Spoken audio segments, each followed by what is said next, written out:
अस्सलाम वालेकुम नाज़रीन, बहरान टीवी न्यूज़ में के भलीकार माहिया फराशा सबका पहिरियों हिकु नज़र हेडलाइन ते।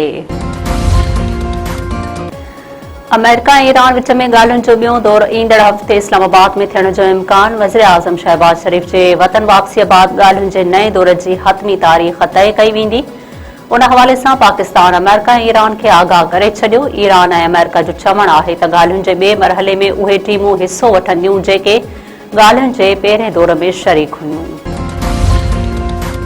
खिते में अमन जे क़याम लाइ पाकिस्तान कोशिशूं वधीक तेज़ करे छॾियूं। वज़ीर आज़म शहबाज शरीफ़ जा अहम मुल्कनि जा दौरा। वज़ीर आज़म सऊदी अरब खां पोइ कतर पहुची वियो।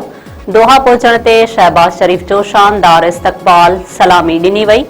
वज़ीर आज़म शहबाज शरीफ़ ऐं कतर जे अमीर शेख तमीम बिन हमद अल सानी विच में मुलाक़ात। ईरान ऐं अमेरिका विच में ॻाल्हियुनि जे हवाले सां ख़यालनि जी ॾे वठि। वज़ीर आज़म शहबाज शरीफ़ सऊदी अरब जे दौरे दौरान सऊदी वली अहद शहज़ादा बिन सलमान सां बि मुशावरत कई। वज़ीर आज़म शहबाज शरीफ़ चयो आहे त अमेरिका ऐं ईरान ॻाल्हियुनि खे अॻिते वधाइनि। खिते में पायदार अमन ऐं इस्तेहकाम लाइ कोशिशूं जारी रखंदासीं।